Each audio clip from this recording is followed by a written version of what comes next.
Okay, my dear friends, welcome to another session of Democracy Under Stress in Crisis. And we are talking Israel. And I would like to make some comments about the current, what is happening this week in Israel. I just came out with a phone conversation with a good friend who is leading the demonstration in Karkur, which is an intersection between Lower Galilee and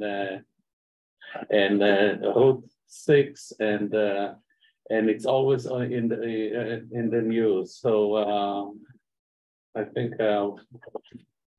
this week was a horrendous, as usual. Unfortunately, like in the past 27 weeks of demonstration, according to account, 350,000 people all over the country came to demonstration. Around 180,000 were yesterday in Kaplan Square in Tel Aviv. And if you can watch it, they are speaking only Hebrew, I think.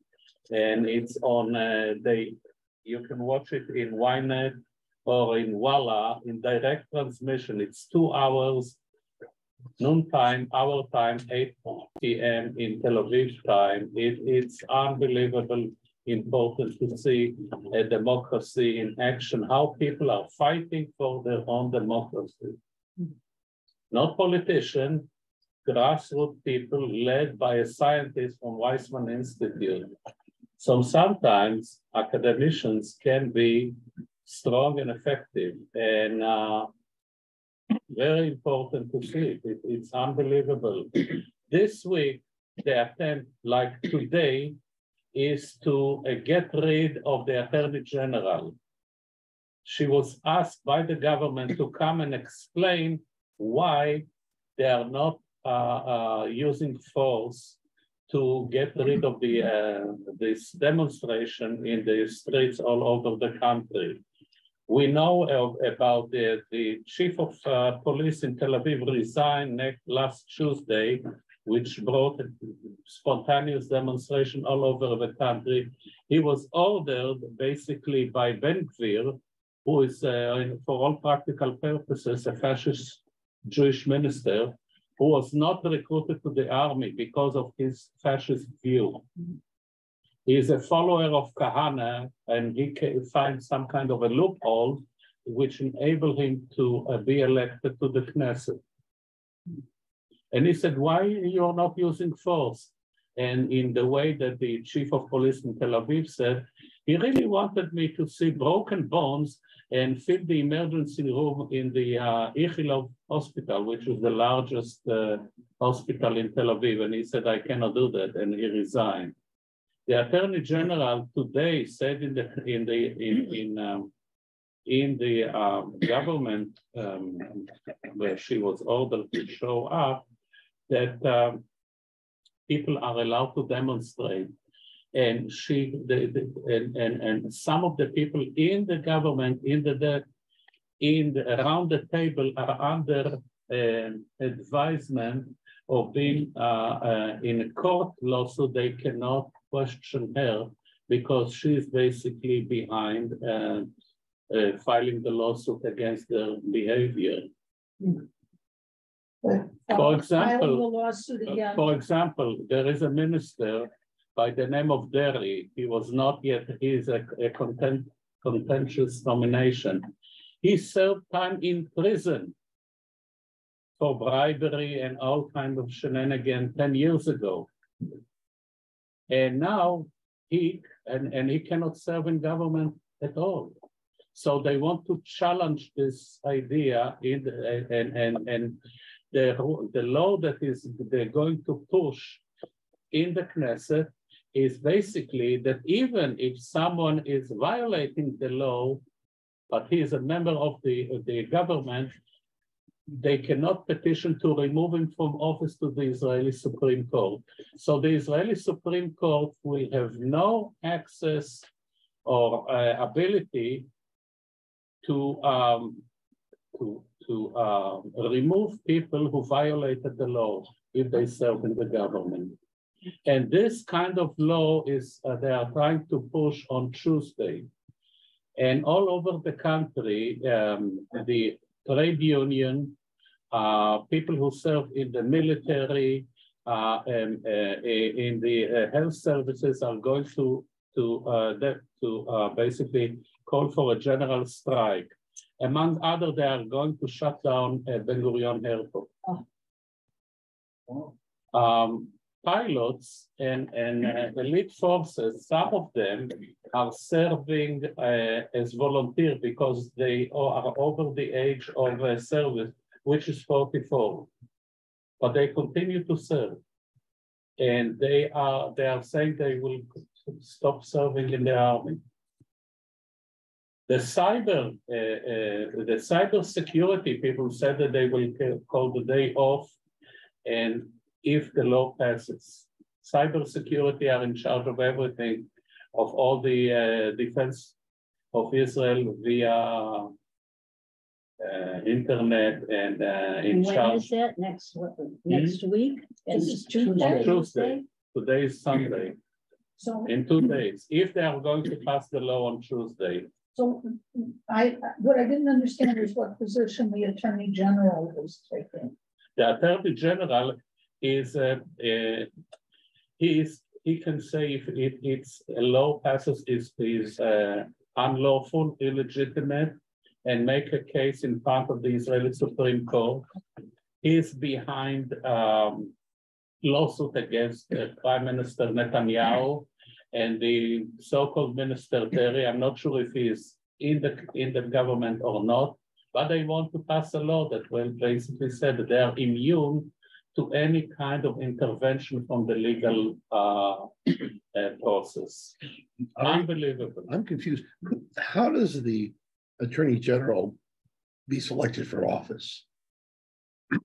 How is he selected for office? Yes. I need to come back to you. Okay, thank you.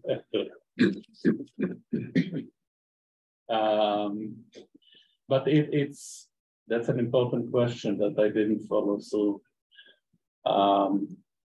What is important to note, nowadays in the Israeli Supreme Court, you have 16 justices, and they are elected, as I told you at the very beginning, by a combination of justices, the Chief Justice of the Supreme Court plus two justices that he chooses, 2 ministers that the Minister of Justice select, a member of 2 members of the Knesset, one from coalition, one from opposition, 2 members of the Bar Association, which is an independent body. And as a result, we have a very complex and very professional body that chooses justices. The tradition is that you follow the advice of the Supreme Court justice.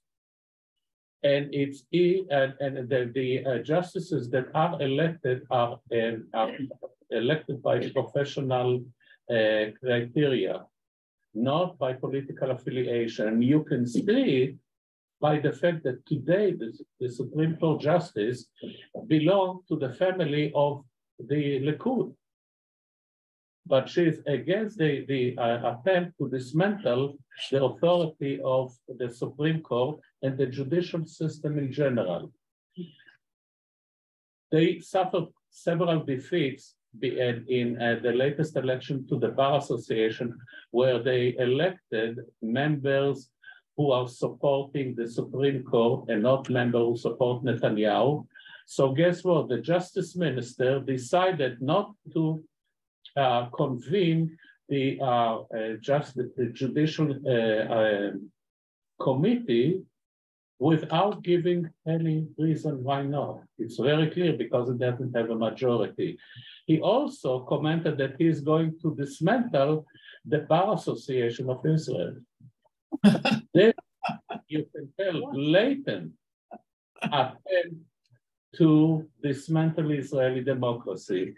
In a demonstration yesterday, the chief organizer, the leader, she is I told you, a professor at Weizmann Institute, and she decided this will be, if they will pass this law, It means that we have an illegitimate government and the people need to take charge of the country. It's short of basically mutiny. Yeah. But it tells you where we are. It never happened in the history of the country. And we read about what happened in 48 and in 52 with violent attack. Never happened something like that. Horrible situation. Yeah. I'm not sure if you saw in the news, there was a flotilla of Israelis around the in New York harbor. Have you seen it? No. Yes, I got a picture. I have it on my phone. I got a picture from my friend, my Israeli friend from Israel. Oh. They got the pictures before we did. Yeah. But I have it on my phone. If I can find it, I'll pass it around. So what was this? A flotilla of Israeli against the Israeli government. I saw just once. Against, you said. Against the government, yeah. But this was In front of the New York. Statue In of New York, Liberty. yes. In New York, Yes. in front of the In Statue of front of Liberty. Statue of Liberty. It's important. For Netanyahu, it's very important and positive that President Biden did not invite him to the White House. So he's flexing muscle and he's going to China. Maybe he will go also to Russia and to Hungary and to Poland, where they already dismantled democracy. Terrible situation, and we need to know it. Oh. Comments from whoever wants to comment, please do. Do you follow this online or? Israelis accused. Oh.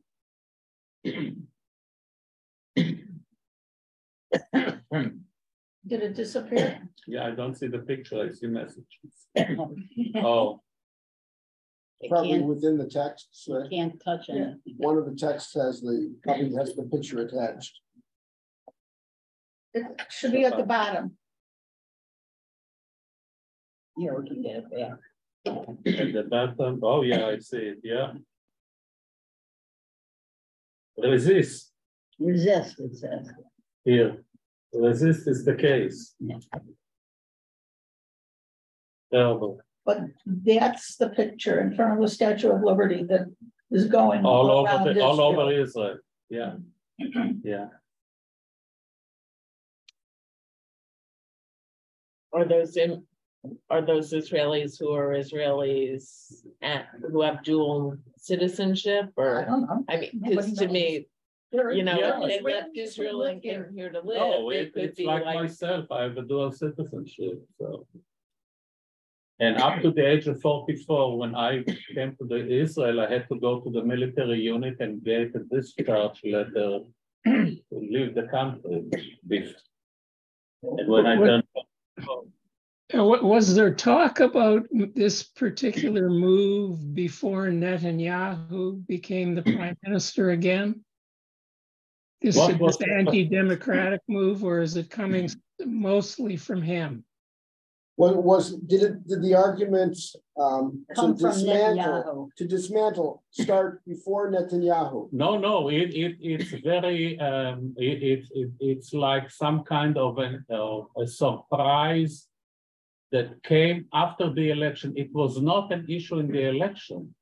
After the election, you had this extremist inside the Likud, but mostly in what is known as the Otzma Yehudit, with a fascist party, that they want to basically bring, they want Medinat Halacha, you know, the Halacha to rule, and basically to dismantle and disregard and undermine the authority of the Supreme Court. They said it many, many times ago. And the whole civil government, right? They would like to do it. I mean, we know that they want to chase all the Palestinians from the country and to deny citizenship and to Arabs if they could. And basically also, and these are really the extreme, Jews did not undergo Orthodox conversion also to be either forced on them Orthodox conversion or denied them either citizenship or rights in the country. So this is a very dangerous group. They were very marginal to society. All of a sudden they became unbelievably important. Are they gonna, I'm being sarcastic, are they gonna make sure that they all serve in the army? You're not sure you want them in the army? No, I know, but I'm just, my relatives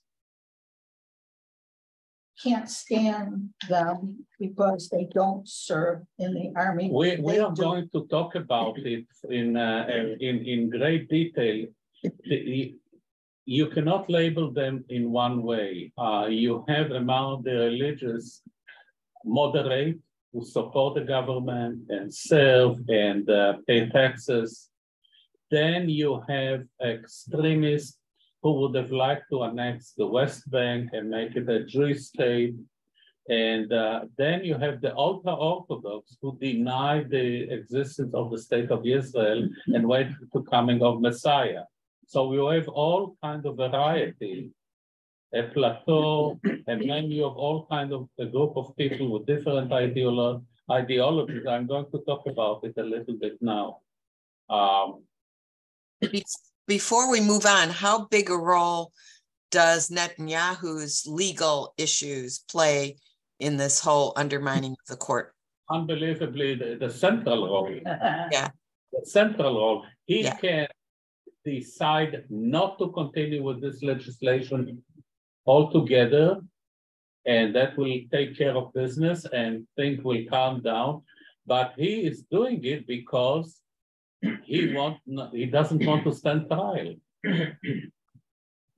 And that's the whole issue. It's one person can do away with this unbelievable crisis, and he doesn't. Now he's in a bind because if he doesn't pursue this, the coalition, he depends on them, on all this lunatic who are very hardcore anti-democratic, and they can cause the collapse of his government. And then we go to election, and the entire house of cards will collapse. Latest polls are showing that Likud has now 32 members in Knesset. Next election, they will drop to 18. So the stakes are high, and we will see where, but it's very dangerous what is happening. We will see what happened on Monday. If they decide to pass the law, they can pass the law. There are 3 readings of the 3 calls for the law, and they can do it in the same day. And if it will happen, I'm afraid for violence. So far, the demonstration are non-violent, are verbal and civilized, and but Ari, couldn't the Supreme Court overrule such a law as being unreasonable? That's exactly what is going to happen. They will overrule, and then the head of the security forces say they will obey the decision, not of the prime minister, but of the Supreme Court. And then we have a brink of going to civil war. Last night, there was a demonstration in Amikam, a small village, where about 10,000 people showed up, and they call it White Night. They put a stage on a hill with a megaphone and basically spoke to the Minister of Defense, who is considered to be the most civilized and person in the government. And basically a demonstration prevented Netanyahu 3 months ago from firing him. So his best friend, Rosemarin, who is a good friend of us, spoke and he said, "You are my friend. We were together in primary training. Take charge and prevent what Netanyahu wants to do."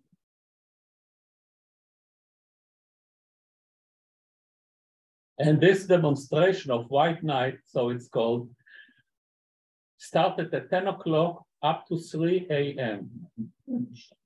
This is a weekday in Israel. People are working. So they came all night and then in the morning they went to work. This stuff never happened, never. It's like we are refighting the Declaration of Independence, the validity of the Declaration of Independence. Is that a clerical dictatorship or this is a democratic state? This is the state are as high as this.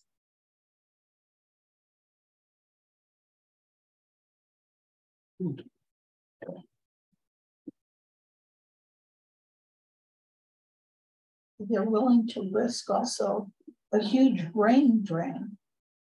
The whole, all the high tech and all. Yes and no, yeah, but that yes and no.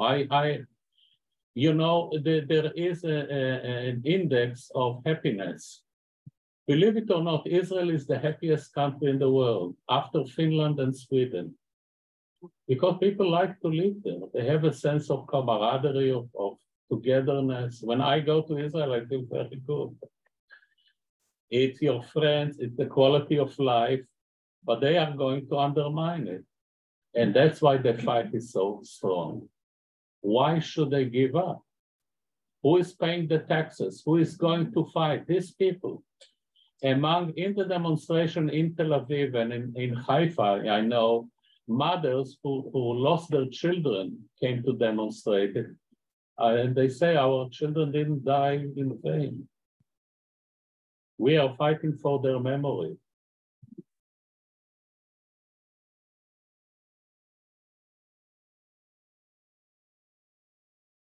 This is as close to home as it comes.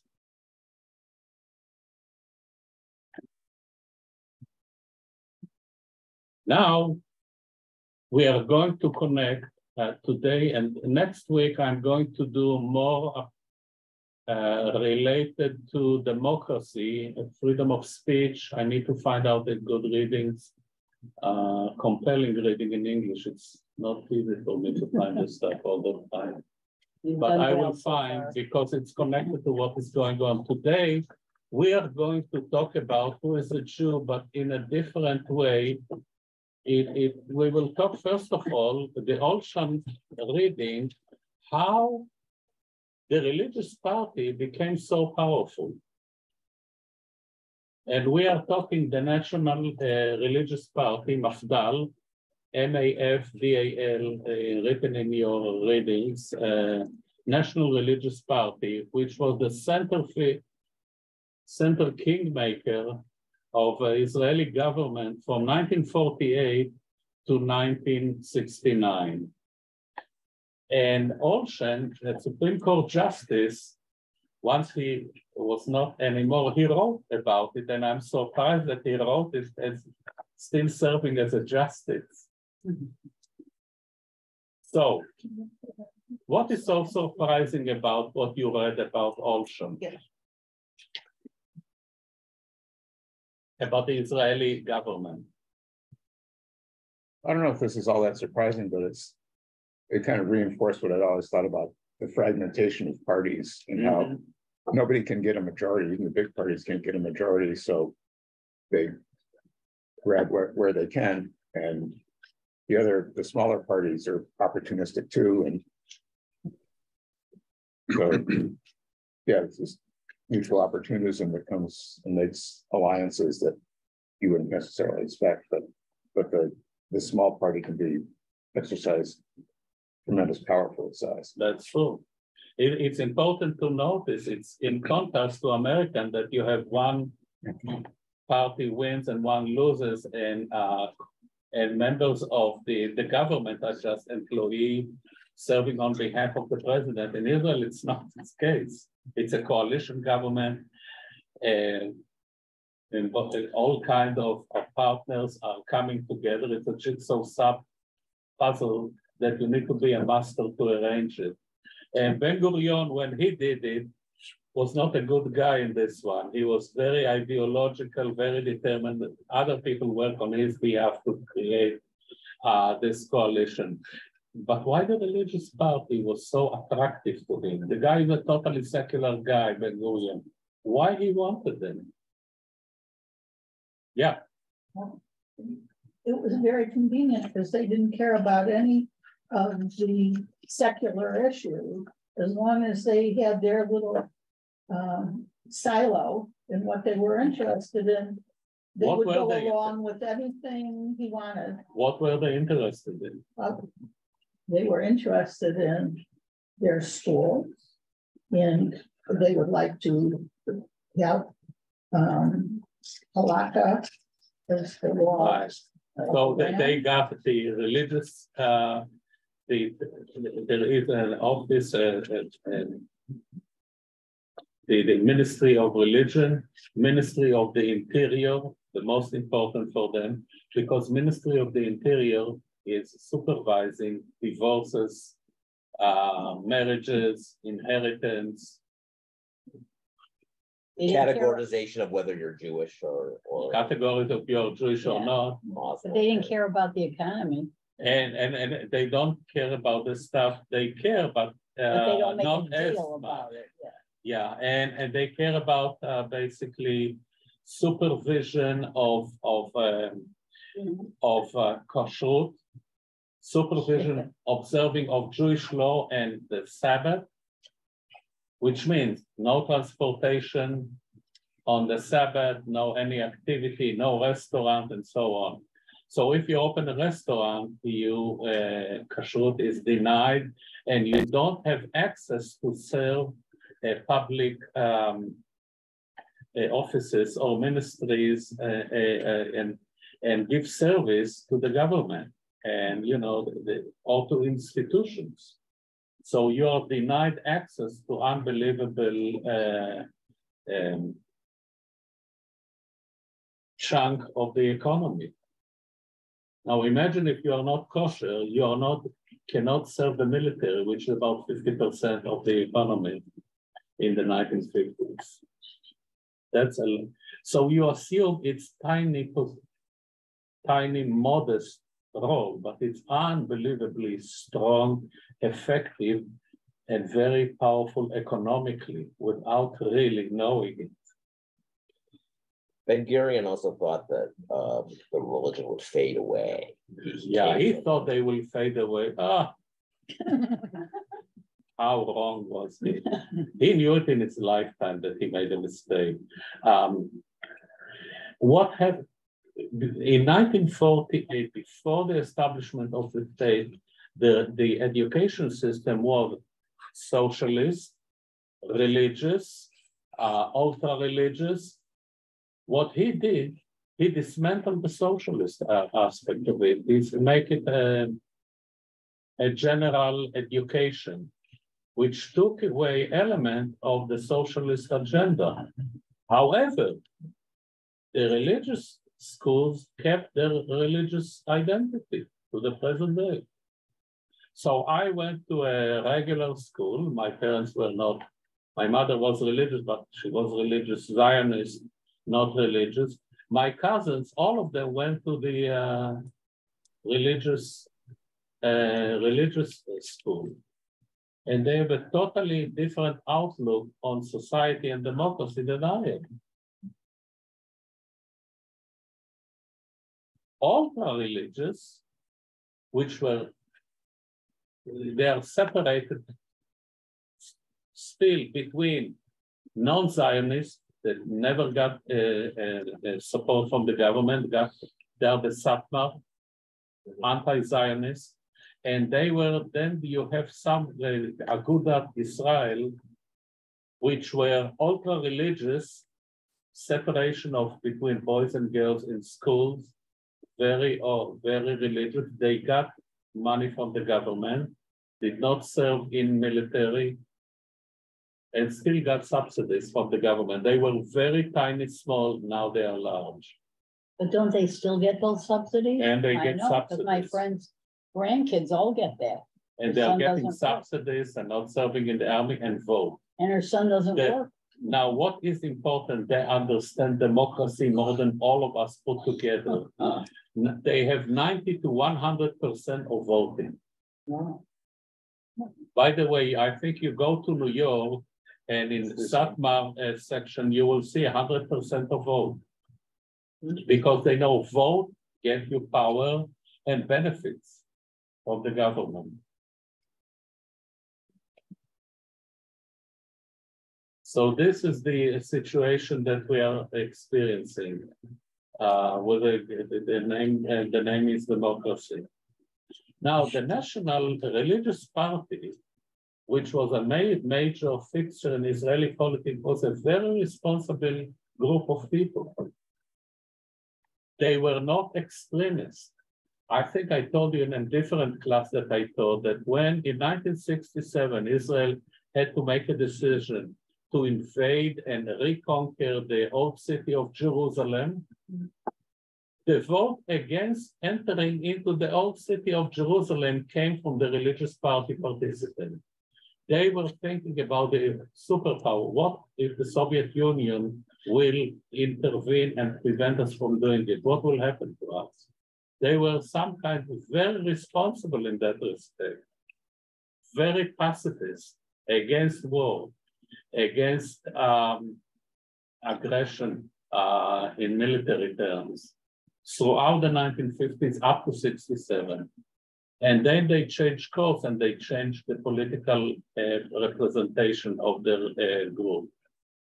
So they were very moderate, very interesting to know. And in that respect, they did in terms of foreign policy, whatever the Prime Minister Ben-Gurion wanted. Whether if it's going to be moderate or aggressive, they will support him because they got to what they wanted continuously. And for him, it was very beneficial. He had a free hand in foreign policy and security policy. In contrast, Israel at the very beginning were very socialist. So Labor, what Mapai, had 46 members of parliament. Extreme left-wing Mapam, up to now, had 20 members. So together they had absolute majority in parliament, six members. But Mapam was not in the government because they were, guess what? Totally loyal to Stalin. When Stalin died, there was a mourning in all the kibbutzim of HaShomer HaTzair. The sun is gone. Darkness is taking over the earth. That was the headline in the Ala Mishmar, the newspaper of the movement. Of course, they changed course, things changed, but it took a while. So this tells you something. I'll tell you another unbelievable anecdotal story. Ben-Gurion has an advisor, Israel Ber, who wrote the most important book about the security of Israel in 1957. Guess what they found out? He was a KGB agent. No. They found it out in 1960. He was put in jail and died in jail. So that tells you about the level of intervention of the Soviet Union in the affairs of the country. Next week, we will read something about it when the newspaper Kol Ha'am came with this headline that Israel is going to intervene in the Korean War and send 200,000 soldiers there. Promise you fun reading On next which week. side were they going to intervene? Huh? On which side were they going to? The US. The US. It felt like I needed to ask. I got it. I Good will question, leave it hanging in the air. That's But it's true, the Korean War turned Israel from a non-aligned country to solidly connecting to the Western front, to the Western alliance. As I mentioned to you, one of the ironies of history, that the greatest support for Israel came from American money. I mean, the Jewish community gave to the war effort of 1948 close to $100 million. That was astronomical figure. Most of it went to the Soviet Union to buy Messerschmitts and machine guns and guns from Czechoslovakia. So the unholy alliance between Jewish money and the Soviets. What could you do? When did the shift to a more capitalistic approach occur?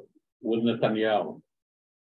Netanyahu did some good stuff in the early stages when he was a prime minister. But then he became dictator.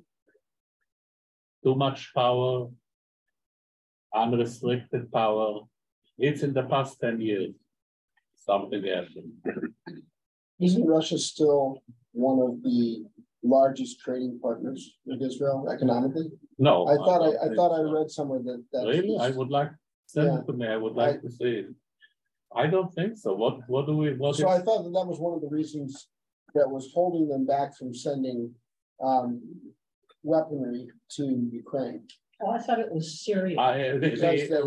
What Israel is afraid of Russia, it has to do with security arrangement over Syria, because there is a tacit agreement that Israel can act independently over Syria air and destroy Iranian armaments that are sent to Syria and to Lebanon. I think this is the really.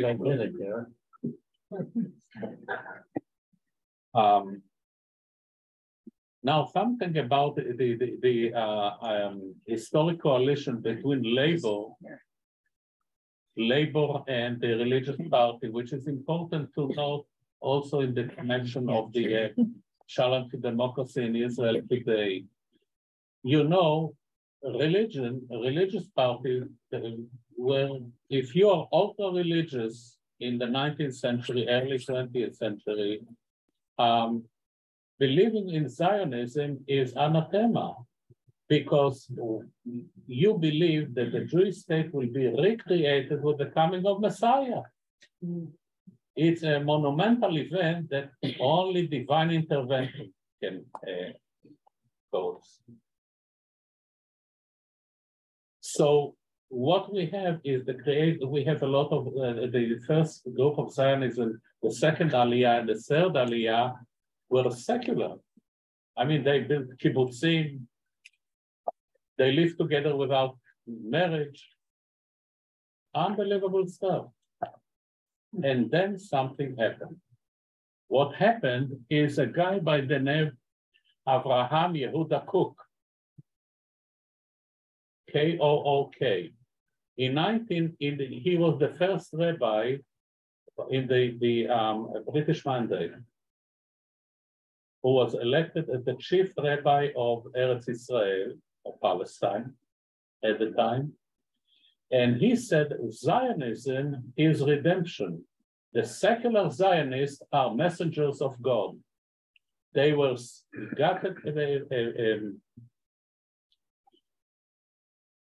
sent by by Almighty God to rebuild the state.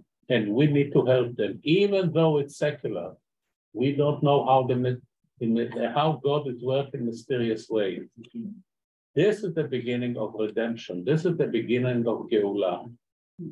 And when he uttered the word Geulah, it opened the gate that all of a sudden the religious party of what is known as a National Religious Party, Mafdal, at the time Mizrahi, gave their blessing to Ben-Gurion. From the 1930s, we have this alliance. It's some kind of religious sanction to a secular activity to create a secular state. And this is the beginning. Now, his son took over, and after 67, things totally changed. Because they said that this is Atchalta de Geulta, things that we cannot be a passive participant in the process of Geulah. Redemption now is God sent us a message in the 67 war that we need to take over and make religion more active, not only in preservation of the status quo of mikvahs and kashrut, but take it to the political realm as well. But this is something that we will talk a little bit today, but more next week. So now we are talking with we are dealing with the issue, who is a Jew? Well, it's very interesting. I have a cousin who grew up on Devon Avenue, belonged to an Orthodox shul, and he's a diamond merchant. And he was buying in Israel, and he met a Belgian girl. Her uncle owned the diamond thing. And the Belgians Orthodox community would not allow her to marry my cousin. Okay, Because they couldn't prove he was Jewish. So his mother and father went to the rabbi, Orthodox shul on Devon Avenue. They had to produce his bris certificate. They had to produce his bar mitzvah certificate. The rabbi had to write a letter so that they could get married. What is the name of the Belgian family? Oh, I don't. They got divorced after about 6 years. After this whole thing, they got divorced. But Daphner is my cousin, Mark Daphner, and he married this. And they're a big diamond merchant. I tell you a funny story. My family originally was from Spain. Okay. So, they moved to Antwerp. And we have a large cousin of my father who is a diamond dealer in Antwerp. Well, the daughter's name is Chantel. I hope it's not the same thing. No. But they are very religious. So, yeah, and very wealthy. Yeah, well, so it's very interesting. But he is a Jew. I mean, he's always been a Jew, but Right. he had to jump hoops to get married to her. So here we are with the law of return. The law of return said if you are a Jew, you declare yourself a Jew, you come to Israel, you are a Jew, no problem. And that was under a very lax liberal agenda when the Minister of the Interior is from Achdut Avoda, which is labor. We accept whatever a person says about himself, period, that's it. And now, in one of the government, they changed the government and the Minister of Interior went to the Mafdal, and that was the beginning of a change. And they were looking with a very distinct eye on watching about Jews who came from abroad, especially. Your declaration is not good enough. Ari, how does it compare? I know that, for example, I was born in Germany, but I was not considered a German citizen because my parents were not born in Germany. And I know that, like in the United States, if you're born in the United States, you're a U.S. citizen. So it seems that,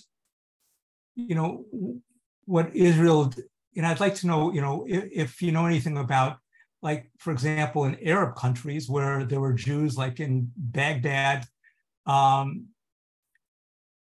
they were expelled, I mean, how do they look at citizenship? You're talking about Israel. I understand. I'm curious about the comparison. Well, in Israel, it's you are coming, you are immediately a citizen on the spot. If you are Jewish, immediately you are a citizen.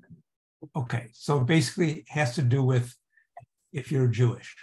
Well, now we are going to deal with this issue. Yeah. Bobby, I had a, oh, I just had, Let's go. I would like to go in a orderly fashion to see what is the situation now. By the end of the class today, you will know what is the situation now. But we need to see with our case, with Brother Daniel. Oh, God. The priest. By the way, I made a mistake about Justice Wilbur. What I wrote is wrong. Forget, I gave you all kind of outline. I was wrong about Justice Silver. I don't know how I made this mistake. Oh. But that's okay, we will figure it out. So what is happening with Brother Daniel? What is so fascinating about this guy? But according to the law Jewish law, he's a Jew. Yeah. Right? Now, the story in itself is unbelievable. This is a guy who was born Jewish, was in Bnei Akiva, was in religious. Yes. His brother made Aliyah and a member of a kibbutz. And he grew up as Jewish, mother, father Jewish, ordinary Jewish guy. Then World War II happens. He is hiding in a convent, and he is fluent in German and Polish, and he is helping the German. He is helping the German. He convinced them that he is a Deutsch Wall. I mean, that he is a native of course, of Poland maybe, but he is of German origin. And therefore, he served in the headquarters of the SS as a translator. But he didn't.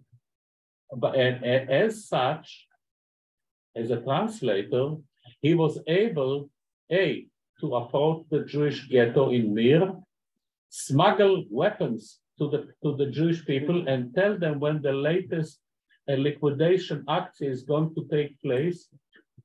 They rebelled, I mean, they attacked the guards, and 300 of them saved. Broke away to the woods and became partisans. Somehow, one basically disclosed that he is a double agent, that he is Jewish. They arrested him and said, it's being rumored that you're Jewish. And he said, that's true. That's true. And they put him in prison, in jail, and he was supposed to be executed. And we are not sure how, but he managed to escape again, joined the partisans, fought in the war. For 2 years, he was in the woods fighting. At the end, someone said, he was in the SS. This guy is Nazi. The Russians were about to execute him. And then some of the Jews whom he saved from Mir came and said, don't do that. He's a hero. He saved our life. So he got a medal he was not executed, got a medal from the government, from the Soviets, and reconnected to the convent, the Carmelite convent in Poland. He did join the convent and became an ordained priest, with the idea that eventually he wanted to come back to land of Israel. Because the Carmelite has 2 monasteries on Mount Carmel, one in Stella Maris, which is a beautiful place in Haifa, just overlooking the cave of Elijah, the prophet. They believe that they know where Elijah is. So the Christians have all kind of idol worshipping element in the religion. So they believe they know where Elijah was. In 2 places, they had a monastery, one in Stella Maris, one in the Muhraka. Beautiful places. And he became a Carmelite monk, and he had to give up his Polish citizenship. He was a stateless person coming to Israel. He received 1 year of stay, and then he had to decide what to do. And he applied and wanted to be a Jewish Israeli citizen. Now, here, what I'm telling you is not written. he had a conversation with the Israeli Minister of the Interior, Shapira, and the minister, Moshe Chaim Shapira, and this guy asked him, please, I'll give you citizenship. Don't apply to the Israeli Supreme Court. Well, he did apply to the Israeli Supreme Court, and this is the case in front of us. And then I'll tell you more stories about him. He didn't, Shapira didn't want him to have him go before the Supreme Court. He didn't because want he didn't want a mess. He didn't Right. want a decision in principle. I don't understand this. I would have taken the Shapira. I mean, something Because is it was a missing. mess. It went on for Something years. is missing here in my mind, but that's okay. He applies to the Supreme Court. We don't invite him to Passover Seder anymore. So what is the now the Supreme Court in Israel has two justices who are religious, Hister and Zilber. The rest, the four are adamantly secular. By the way, before we go to this, if you notice in Olshan case, when he talks about the Supreme Court, he mentioned the fact that they had to put a rabbi on the Supreme Court. Yeah. And that was a fluke one time and not again, never again. They told the government, we are not going to support any, what is known in Hebrew as chazakah. The religious party wanted to have always a rabbi on the Supreme Court. And the Supreme Court justices said, over our dead body, he needs to be a lawyer. You cannot have someone who is a rabbi. Thank goodness they managed to do this. So, what are the reasoning for denying him? I mean, the guy was born to a Jewish mother. Clear case of being a Jew. He can vote it. So, but there are Supreme Court justices who are secular. What do they say? Why couldn't he be A Jew? a Jew? Yeah. They said that halacha doesn't apply because this is a secular law. That's So right. you look at secular law and they basically say, what's the original intent or the original understanding? And the understanding, they say among Jews, is that a Catholic priest is not a Jew.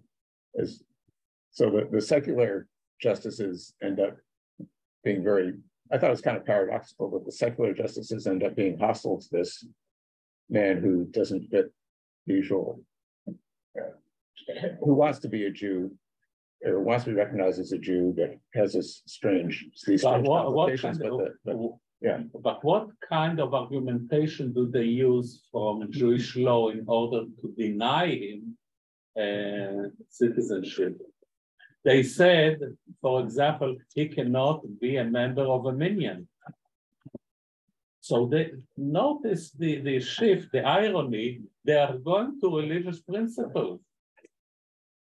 He cannot be in a minyan. Something about usury and usually, yeah, you cannot lend money to a non-Jew, so he's not a member of the community. So there is the issue now is you use Jewish law and you Jewish principle to argue basically that you have a notion of peoplehood and a Jewish community, but you always go and base it on principle of religion. It seems kind of silly, really. Yeah. I mean, they sort of had the right answer in the first place. Well, under the first of the principles was Holocaust says he's a Jew. He could have just ended the speech at that point. They have Arabs who are citizens. But wasn't that the thing? They didn't want the Arabs, they wanted to keep them out. But their nationality wasn't Jewish. Right, and they wanted to. But they do. I also. Sorry, go ahead. No, go ahead, Sophie. I was just gonna say the thing that I found the most compelling was when they talked about the idea of like you're gonna have two religions, and when they were trying to figure out how to justify that idea that was spoken to, that you just know a Catholic priest isn't Jewish. They said the reason the legal justification for that is you have to have one religion, which I found compelling as an argument. Because I also had like that, why do I feel okay with one case and not with the other? Just skip ahead a little bit. That's an important issue. I mean, can you have two religions? When I converted, my classical reform rabbi said, basically, you're renouncing all other faiths. You are becoming part of the Jewish people. This is your faith for the rest of your life. And now we are moving to something.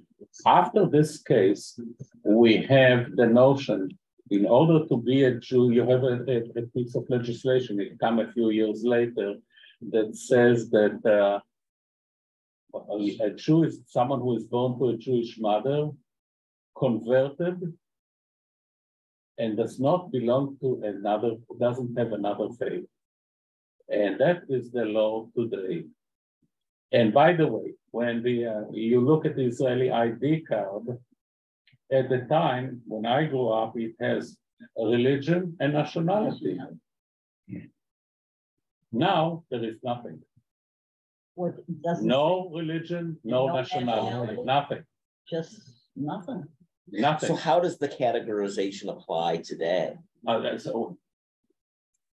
They only say Israeli.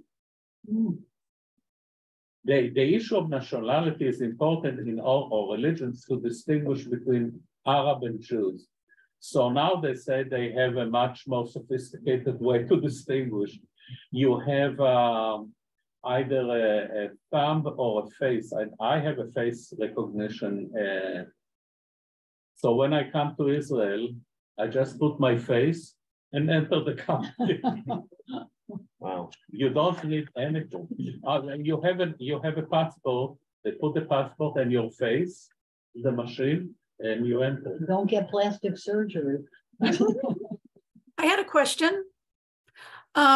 Let's say, people that are in the diplomatic corps for the United States. You have American diplomats, they're there with their families, their wife is pregnant, she delivers a baby in like, Hadassah Hospital, whatever. And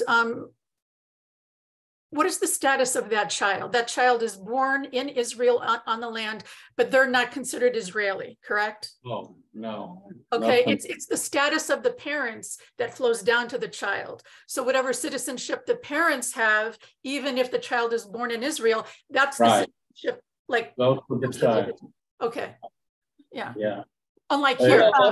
What about dual citizenship? But it's matriarchal, not patriarchal. What? The second case, the father was. Well, wait, we are coming to deal with the other case now. So this is the case of Brother Daniel. By the way, with all the hoopla, you say, oh, poor Brother Daniel, what happened to him? Guess what? Within a year, he became an Israeli citizen. Silently. His appeal was so powerful. The guy is Jewish. He saved Jews. He fought against the Nazis. Whoops. He got citizenship. Guess what? He became so popular, he built a tourist agency. There is a movie about him. Maybe I'll find the movie and bring it in. Yeah. A tourist agency in the Carmelite. He used the Carmelite monastery as home, but he built a tourist agency, and he became a Carmelite for Christian who speaks Hebrew. He only ministered in Hebrew. Apparently, there are many mixed marriages of women and men who came from Eastern Europe. He had a flourishing business. Germany realized who he is, and all of a sudden, all the tourists who came from Western Germany came to his group. Yes, he made so much money for the monastery, he created a nursing home in Nahariya for Christians. Till his death in 1998. Who buried him? Huh? Who buried him? Where is And that? he's buried in the monastery in Stella Maris. All his family, he has a huge Israeli family. I told you his brother came, made Aliyah before. Well, there was a priest for years at St. Giles in Oak Park who spoke Hebrew fluently. He was a good friend of Jack Joss, who was a member of our synagogue, and he studied Hebrew and he spoke Hebrew.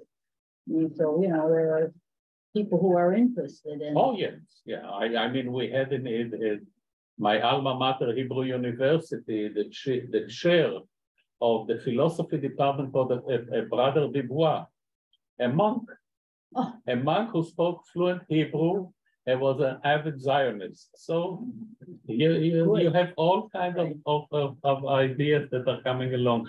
So here you see, we talk about poor brother Daniel, and he made it. Yeah. He did well. I mean, his life is, you cannot write a Hollywoodian script more unbelievable than this guy's life. And now, 1970, we are coming to a different case. Shalit. Of Benjamin Shalit. Benjamin Shalit was a lieutenant in the intelligence, in the Israeli army. By the way, a guy from Haifa, my hometown. So, what is the story of Shalit that is so fascinating?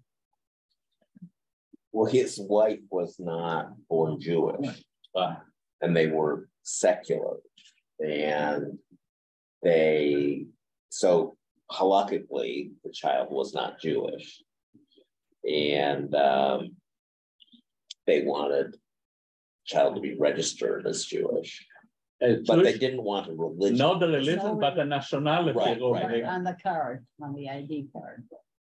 But the crazy thing in that part that we read was about the PLO guy who was born a Jew, and his mother married a Muslim, and he went that way, and his goal in life was to kill as many Israelis as he could. Now he's considered a Jew, but this poor woman who's raising her kids as Jews and can't get an ID card for nationality for the kids. Right.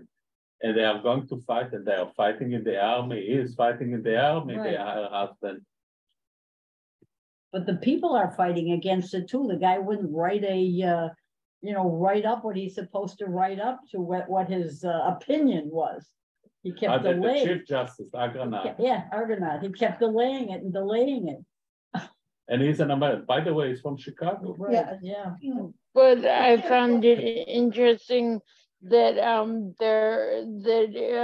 similar to Brother Genial, and it wasn't until you saw this with Brother Genial, but it was called out in the reading that he had the specific, like he had an opportunity to kind of find a loophole, and he said, no, I want to have my case heard, and I want to not do the loophole. I want to have a more concrete kind of understanding of my children, right, being Jewish. So he had kids. No, the second guy. Oh, the second guy. This is Shalit. Shalit. Okay. So my question on the discussion about the guy from Chicago who was the Argonaut. You know, his whole discussion about, you know, in Ireland, everybody's Catholic, in Greece, everybody's Greek Orthodox, you know, religion is part of the nationality. He came from the United States. Religion is not part of the nationality in this country. Well, he left that out. Yeah, he has a trick. He has a complex idea how to address it. He is struggling in his own mind. And that's why he refrained from making the decision. He's the Chief Justice. Yeah. And he postponed and he said, first, there are two phases. Phase one, We don't want to discuss it. Make a legislation, a clear legislation, and the government doesn't want because it will break the government. It's issue of religion and nationality. And that's a problem. Can you break the link? If you break the link, the religious party is going to collapse the government, to leave the government. Is this the case where the Knesset overruled the Supreme Court decision? They did overrule the Supreme Court decision. But eventually, look what happened. As I told you, it was such a contentious issue that they decided to get rid of identifying altogether. And the religious party said, we have our own way to figure out who the person is. It was contentious and there is a racial motivation there, for example, which I'm not bringing it, otherwise we can have only class about this for weeks. When in the 1990s, in the 1980s, Israel brought to the Flashmura or the Ethiopian to Israel, there was a problem, an issue. The Ashkenazi Rabbanites said they're not Jewish. They need to undergo full conversion. The Sephardic chief rabbi said, no, they're Jews, they are our brothers. To the present day, you have this ultra-Orthodox school, they will not accept, some of them will not accept people who are Ethiopian because they are not fully Jewish, or maybe because they are dumb. But it was very interesting when a young Ethiopian Jew in the army was killed. The rabbinate would not allow him to be buried in the Jewish cemetery. He'd be buried outside the wall. Really? That's happened lately? Not lately, it was quite a while I didn't follow this one. Yeah. But usually they are considered to be Jewish, and you have members in the Knesset, and you have a lieutenant general who is Ethiopian. So that the state accepted them and fully embraced them. But it tells you something about what is happening here. But that also happened. Yeah, sorry. Hey, were you gonna? At the same time, bringing Soviet Jews to Israel, those people, how were they able to prove their Jewish identity, or just to say like my great grandmother was Jewish, so I'm like? That's a good one. There was a whole lot of discussion about the practice of Judaism. How do they practice Judaism? And the convention is they do it for thousands of years. They must be connected to the biblical era. Really? Yeah. But there was also problems with some Russian or Soviet all the time soldiers or Israeli soldiers who were from the Soviet Union or were descended, whose parents were from the Soviet Union, who were killed in battle and who were denied burial in Jewish cemeteries. So it's the same as but it became very lax with the huge influx of Jews from Russia. You can see today, and I saw in Nazareth, you have really Christians who claim to be were Jewish but Christian. And there is a great criticism by some circles of the rabbinate on their own interior ministry for allowing this to happen to people who are really Christian to register as Jews. And that's one of the reasons that they took away all the registration. So there's no more registration at all? I wish I could have bought my ID, just said Israeli. Well, they still have registration cards. But the issue was religion or nationality. You take the idea of nationality and religion out of the ID card because they have other sophisticated way to identify. But I don't understand. So does the government have a registry or not? Registry of religion? Good one.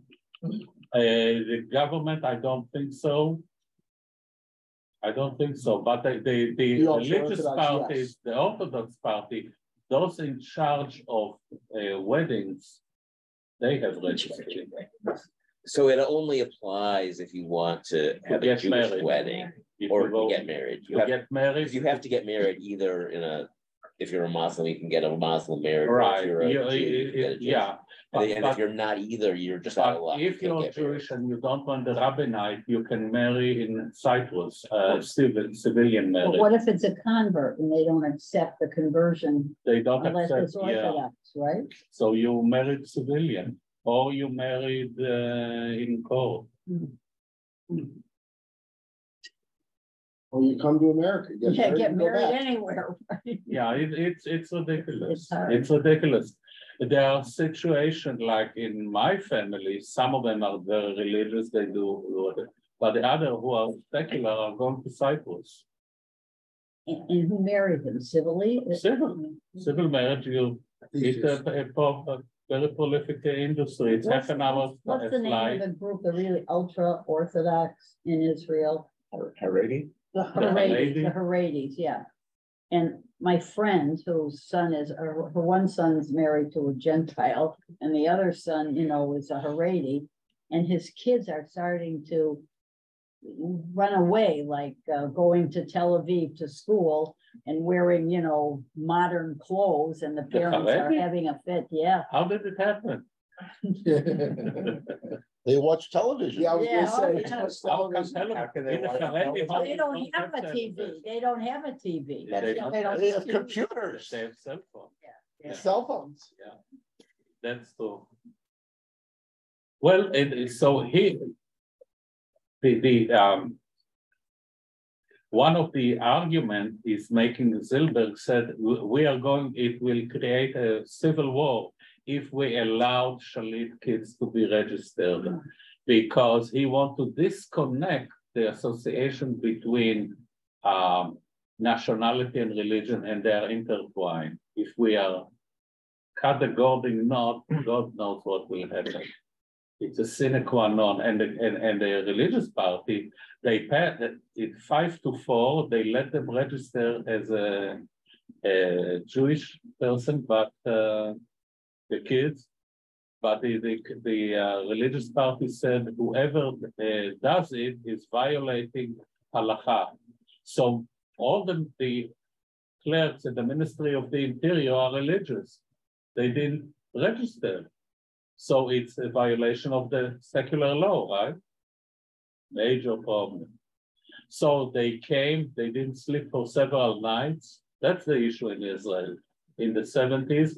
And they came with a solution that this particular case ad hoc will be registered as a nationality, as Jewish, only in this case. And that's all. And they passed the law of conversion. Conversion is a Jewish mother or conversion. They wanted Orthodox conversion according to halakha. They couldn't pass it, thank goodness. And not belonging to another faith. And this is the law, the rule up to the present day. So I wanted to make a comment, a general comment in terms of how things are changing. There's a book called Israeli Judaism, which is a whole nother category. Israeli Judaism. It's by Shmuel Rosner. And one of the things he talks about is how things culturally evolve. What we've been talking about in the last, 50, 70 years is arguments that are based on fictions. We have a fiction of what is a Jew or not a Jew. And there's no biological determination of who's a Jew. It doesn't exist. So what we argue about is our social definitions and our social categories. What's fascinating is this whole new concept of Israeli Judaism. And one of the examples in the book is on Yom Kippur in Tel Aviv and maybe elsewhere, children get on their bicycles and go into the streets. they celebrate in a way that is very unusual and would not in the past be allowed. And so what's happening is it's become accepted because nobody's in their cars, there's no traffic, and people can be in the street. So what is changing now is what's happening in Israel based not on what the halakha is or a particular group. It's about the Israeli public in changing the way they celebrate their Judaism, which I think is fascinating. Interesting. There is another practice, not sure, is the fact that some Israelis are going to Arab villages to eat during Yom Kippur. Or others during Pesach are eating pita bread. That's another practice among some of the secular Israelis. So it's a big business in Arab villages when the Israelis are showing up in Passover and eating pita and hummus. But this is all assuming that our ancestors who came from Europe or came from the Mizrahi world were all religious, were all observed. You know, it's just now there are new ways to not observe. But you know, back in the early 1900s, I'm sure not many Jews in the shtetls had bicycles. But what today doesn't have a bicycle to ride on the street on Yom Kippur? Or a motorcycle. A motorcycle. Yeah, but it's one of the elements that came out in the debate is the genetic element, and what Chaim Cohen introduced, what was very inflammatory, is the fact that we are like Nuremberg or Nazi law, that being Jew is genetic. And he said it should be like that. And Silberg, the other rabbi, he said, no, we are not like that because we allow conversion.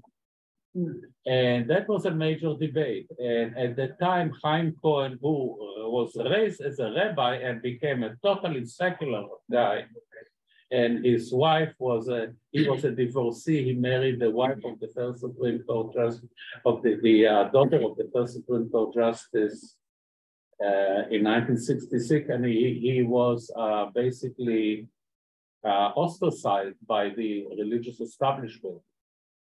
And he raised this issue, and he said, and he was a shrewd guy as an attorney, and he said the law of return is a secular law, and a clerk in the Ministry of the Interior supposed to obey secular law. It has nothing to do with religion. He wanted to avoid the entire argument about religion. And they didn't want to argue with him. He's a sharp-minded person, and they came with this compromise that is, to the present day, is holding. Did one of them marry a divorced woman eventually? That's the one you're talking about? Yeah. Not eventually. People did. As a young man, married a divorcee. Yeah. Well, here we are where we are now. But Israeli Arabs are citizens, right? Of course. Okay. We are talking to the Israeli Arab next week. Okay. It's important. What does their card say? Nothing. Israeli. It used to say Muslim or Christian, and now it just Arab, says nationality Arab. Okay. And now they put it all together. Yeah. And for many years, the religious said, "Oh, we have to have it," and here in the discussion also, because we need to identify our enemies, the Arabs. Look, it's a contentious issue. Israel is not a Switzerland. It's not in the middle of Europe. And there is always war, always wars. But they lost two good people because the Shalit boys went to Sweden. And became, Yeah, I didn't follow. I didn't follow. There was another, which they don't mention it. there was another boy that was born to them, and they want to register him, and they refused to register him, and they left for Sweden. And they were in the army there. Yeah. But wasn't that the one where there was some detail of something went bad? I don't follow. I read something. I didn't follow this one. So it could have been about the third child. But with religion, it sounded like it was about him. It sounded like it was. There is another interesting case about religion that I didn't bring it here because I couldn't find the right. In 1963, this is when I grew up. I mean, that was the major issue. Where is Yoselet? You heard about it? No. So there is a case in Jerusalem, in Tel Aviv. A kid disappears. A secular kid disappears. His grandfather, ultra-Orthodox, kidnaps him and transfer him. He disappeared from the country. The entire army is looking for him, the police. He disappears. And his grandfather transferred him to Brooklyn, New York. And how he transferred him, he disguised him as a girl, and they took him to New York. The Mossad and the FBI, undercover, went to this community, and eventually they found him. Got him back. They got him back. That's a wild. And that was a case in front of the court. Can a grandfather kidnap his grandchild because he wants to raise him as an Orthodox Jew, where his parents want to raise him as a secular Jew? And that was an issue. Yeah, so that's going by religion, but not law. Yeah, but both of them everybody is Jewish here. Yeah. And that was a case also in front of the court in Israel. And the Ben-Gurion at the time used all the resources of the Mossad to find the kid. And it sent a message to religious community, the ultra religious, be careful, don't push your luck. Yes, it would make a good movie. It was an unbelievable. He is now, I think he's in high tech now. There is from time to time talk about this guy. What year was that? 63. Wow. Was there a consequence to his grandfather? No. That's not right. The mother didn't want to have anything to happen to their father. But I'm saying, it's right? And this is one story. There is another story that you would love to hear. Amram Bloy. Amram Bloy was a leader of Natorei Karta. At the age of 70, his wife died. He had 20 kids. Guess what? He married a convert from France, a beautiful lady in her 30s. And he's 70. He is 70. So all the religious community, the ultra-Orthodox, were mad at him. How dare you? You couldn't find, you married a Shiksa? You couldn't find someone from us? Really a beautiful woman. And at the time afterward, she was serving the Mossad. Whoa. Unbelievable story with her. It's a great story. It's a great story. Yeah. Maybe I'll do a class about this too. What are we studying next week? On the Supreme Court and the freedom of speech and the Arabs in Israel. Okay. And I'll bring you the case that the uncle of my father really took care of on freedom of speech. Related to freedom of speech, my cousin is a professor, and here or there, and she also moonlights at a teachers' college where the Israeli Arab students petitioned to have classes separate from the Jews. And the school granted it. She teaches classes just in English so they learn English to Israeli Arab who want to be teachers, and then separately to the Israeli Jews. Which I have to ask her which. What was it? What was their reason? For religious, on the religious ground? No, they didn't want to be with the Jewish students. They didn't want to be with the Jewish students. And the school allowed it. The school allowed it. I wouldn't teach. Yes. She needs the money. Wow. It's terrible. And what city is this? I don't know. I don't know. Where is she? Where does she live? Well, she just moved. I mean, she would commute. This was, you know, wherever the school is. I Maybe find out. we need to have her in our to come on Zoom and tell her experience. Yeah. I mean, she says, okay, you know, but nobody really understands what all that's about, but the school decided freedom, freedom of choice. Or maybe the students would leave and they needed the money. Yeah, I'm sure that was really what it was. And they all decided websites. Wow, that's no, they were going back to their Arab villages. Wow. Maria, can I ask a question? All the time. Okay. In the reading where it detailed the law of return, one of the paragraphs in the law says, every Jew who immigrated to Israel before this law entered into effect, and every Jew born in the country, whether before or after this law entered into effect, shall be considered as having immigrated according to this law.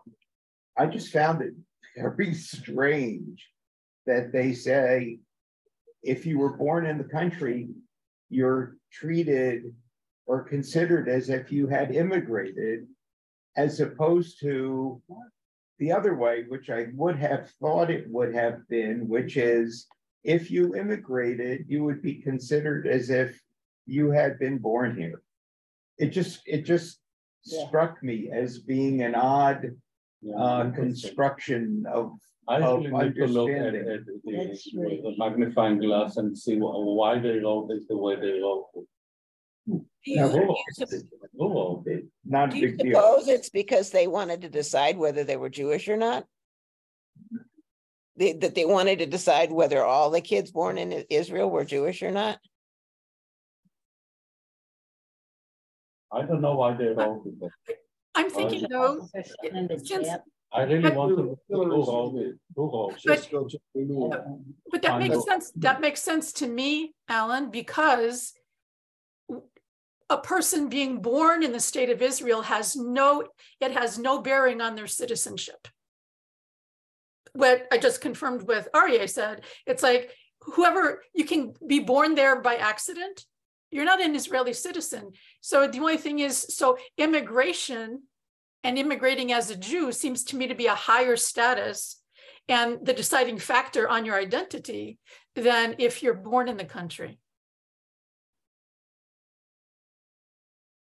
Does that make sense to anybody? It makes sense to me. Yeah, it does. Because they're not using, it's not like here.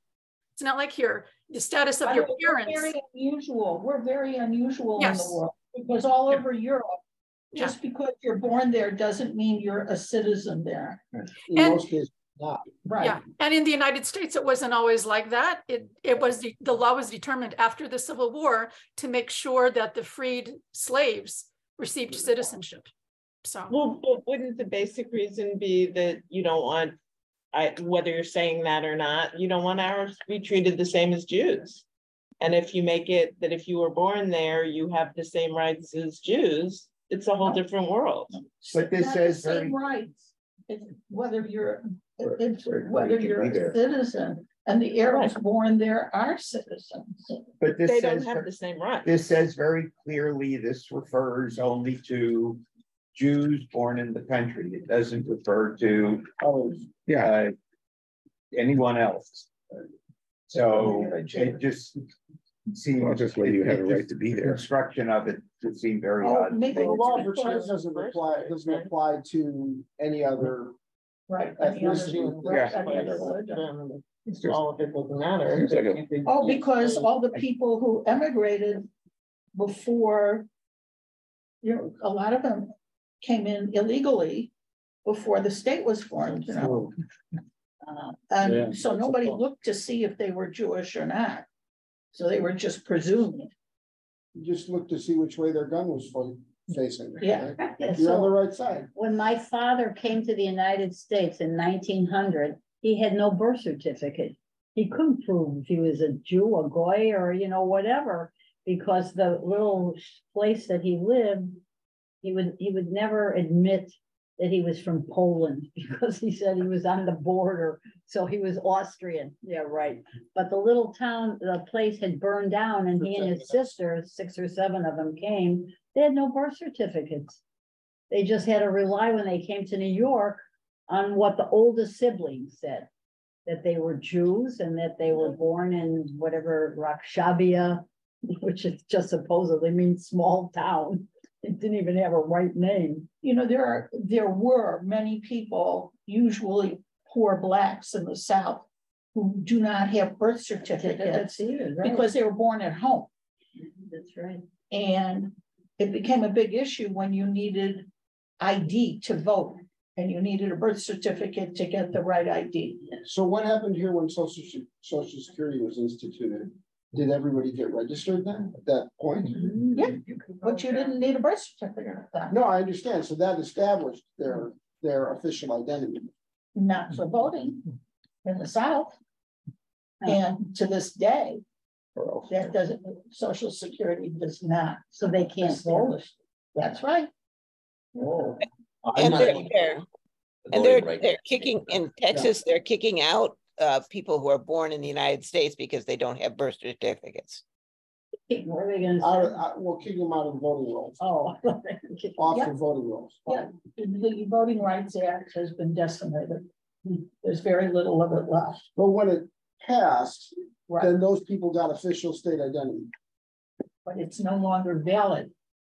Once the statute, once the Roberts Court invalidated a big part of the Voting Rights Act, the states were able, who chose were able to say, no, they need different ID. It will take me, if I lose there, I will have to find good stuff. They were able to say that's not valid. Bye, John. Yeah. But you know, Aria, to return to what you started this class with about what's going on in Israel, we always look to Israel as this wonderful, peaceful place, you know, when right now the United States is in so much turmoil. Now they're in worse turmoil. Well, it tells you something. Yes. It's not a city on a hill. It's like any other country. Rabbi Glick just came back from Israel. Yeah, what did he say? It's scary. He said it's all the very bad. Terrible, very terrible. bad, and all the It has never happened. It was never like that ever. No. Neither in 73, and I was in 73 was a horrible Because they're time. fighting against each other rather than fighting against the enemy. The society is falling apart. The division is unbelievable. And we have a corrupt prime minister and a corrupt government. No sense of democracy. People, I'm afraid to think. people elected them. Yeah, that's the thing. Why do they keep electing the same people? That was not the topic in the election. And by the way, he won 32 seats. Right. It's 25%. It's not an overwhelming majority. It's not who you elect. It's how you form a government. It's who you elect form coalitions. Yes. So it doesn't matter whether all the people voted for Netanyahu or not. It's was he able to form a coalition, and were the coalition members more centrist or more radical? And Well, and this time it was more radical. Going full circle, originally with the reading that it was clear that the democracy was questionable, given that how you were going to have to vote and then have the government determine, so that people didn't have control of how that was going to be. It's true in every country that has a parliamentary system. Right. that you can't make the coalitions before the vote because nobody knows who's going to get how many votes. Well, you actually Well, could. you're still You gonna have could a do party that things gets like a a majority. coalition. It can happen. Yeah, I mean, but they don't make, I mean, in all the. Have an agreement where you, But it whatever we get, that we're forming a But coalition it and. doesn't work in 30%. any European country either. They don't do it that way. But the point was made in the readings that there was a question in terms of the democracy of that, and that's what Aria started out with, right? With how democratic things might be. But you know what's really sad? I wrote something down. What the intention was in the beginning was, it was the ingathering of all exiles, anyone with a desire to settle in Israel. I mean, that was a wonderful thought. But look what happened. Well, that was the survivalist thought coming out of Germany, the Holocaust. out of the Holocaust. Not only all the Arab countries. Yeah. Let's not forget that. Yeah. It's the same number. Yeah. I mean, Right, from right. Right. they were chased and destroyed. Well, especially after the formation of the state. Right. Not so much in the few years in between the end of the war and the formation of the state. That gave them their excuse. The advantage of the country in 48 was it a very young and very homogeneous group of people. Community, yeah. Right. And they fought and they died, and you know, 1% of the population died in 48. Right. 1%. Right. As Charles said, you know, whether you were Israeli or not, depending on were you pointing a weapon at the Arabs. I mean, so basically, you know, At that point. Yeah. But now it's different. Right. It was a different rallying cry back then. It was survival. Still, right. But for the religious groups, they view this as a survival issue as well for themselves, right? Because they're always in fear that if everything is too secular and that they can be kind of voted out of existence. We still, it's not, we need to think about it. This democracy is a role of human beings. It's not divine. It's not halacha. Right. So I have a question that ties into that. Right. So if I'm remembering way back from college correctly, right?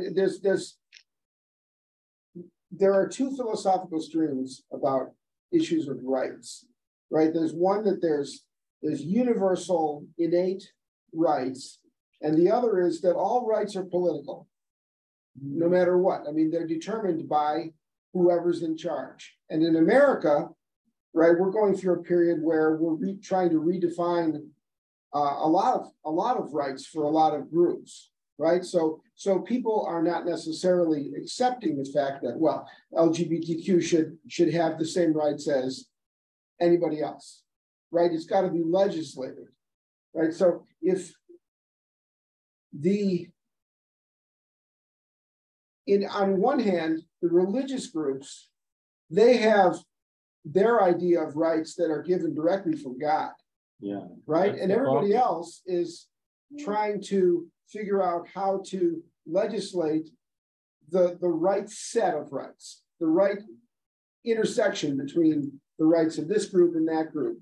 And so they're so diametrically opposed in their approach. I just would like to about LGBTQ. Yeah. In Israel, it's not an issue as it is here. Yeah. Right. Last night, there was the major talker was Harari. I mean, the guy is gay. Yeah. I mean, he wrote book and everybody, every week you have someone who is gay. I told you at one point that one of the Israeli chief of the military was a gay. Right. It's really not an issue. And the way that it's here, I don't understand why, but it's true. I'm gonna go. Thank you. Yeah. Take care. It's doom and gloom. I'm sorry.